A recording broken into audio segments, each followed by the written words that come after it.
Hello guys, ito po ang bago naming ZTX 52-inch Gravely. Gamitin po namin ito sa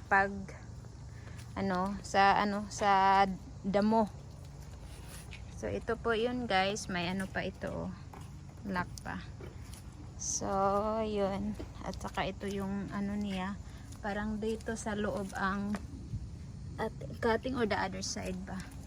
So ayun guys, so ito po yung Kawasaki pala ang model nito. So ayan guys. So ito po yung sa likod. Ito po yung sa likod niya. Hindi ko na makita sa ano. The control. Yun. This is the control daw. Pero mamaya ko na yan i-ano. So ito po yung sa other side niya. So dito po ang parang blade niya sa ilalim. Hindi ko po.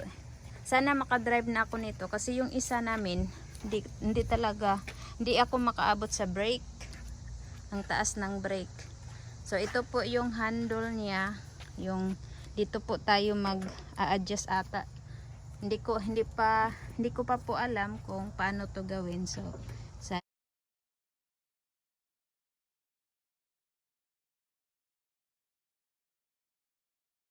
ayun. So dyan po natin at dito tayo uupo.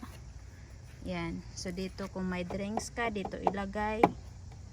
May cellphone, pwede naman. Kung may cellphone, pwede naman dito. Yan. Ito kasi guys, ito ganyan. Yun. Pwede natin i-move siya. Kung pwede natin i-close. Yun. Yan siya. Yan, na-close na siya guys. So ito po yung bagong model ng ZTX 52-inch Gravely. Okay. This is the parking. To start it, it has to be up and park to be able to start it. Here's the engine start right here. Okay. That's the choke. When the engine is cold, you gotta raise the choke. Okay. This is the speed or the gas, you might say, or the gas pedal. But the move it forward to go fast, move it slow to go slow. This is to control how high the blades cut. Right now it's at the highest point because we're not cutting grass.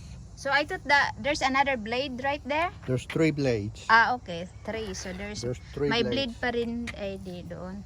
This one is when you're cutting and you're gonna go like a hill, and there's 2, so it doesn't hit. You can step on this and it'll raise this up Okay. So to the highest.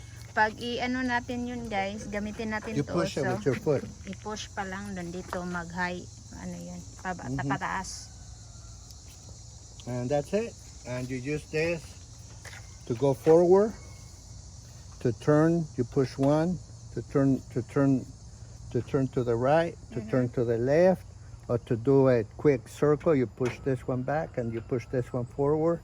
To brake, you bring them to the middle. To go in reverse, you push them back to go in reverse. And that's it. Ayan. Bahay, at ito po ay pressure washer. So ito po ang pressure washer at ito po ang weather. So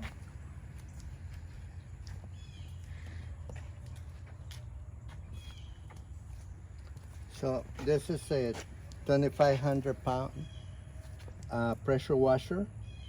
It's got the high pressure hose right here. This is the pressure washer 1. And this is the off and on switch. This is where you start it.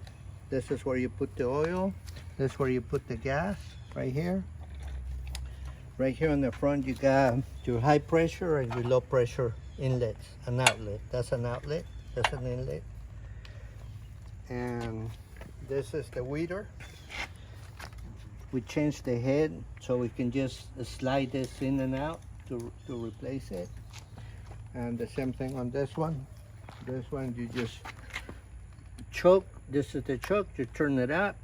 And then you crank it right here. That's a 2-stroke. That's a 4-stroke engine, 2-stroke engine. And then when you press the gas, the choke goes away and the engine starts. And that's it. Just start weeding. So 2-stroke and this one is 4-stroke. Meaning the 2-stroke, it means that you mix the oil and gas to a certain ratio. And this one, the oil and gas are separate. Ah, okay. So you don't mix the gas. So ayun guys. Kailangan kasi namin ito guys sa ano, instead na kuha pa tayo ng ibang tao, ang mahal kasi. So tayo It's a na steel lang. brand. Yeah. So tayo na lang ang mag pressure washer sa bahay natin, yung sa dingding. Yung mga ano, lumot. Kung saan ba na sa ulan ba? Sa ayun, palagi kasing umuulan. Ayun. So ito guys, ito yung sa likod. Pag ganino siya. Ang hindi siya mabigat kasi may ano siya, may wheels. Now that's to clean the house. Yeah. Wash the cars. And the Oo, lawnmower. pwede pala ito magamit sa car din. So, yun. Gamit na gamit. So, yun guys. Thank you for watching guys. At magagamit na namin to sa summer kasi. So, ayun. Kailangan. So, thank you for watching guys. And see you in the next video.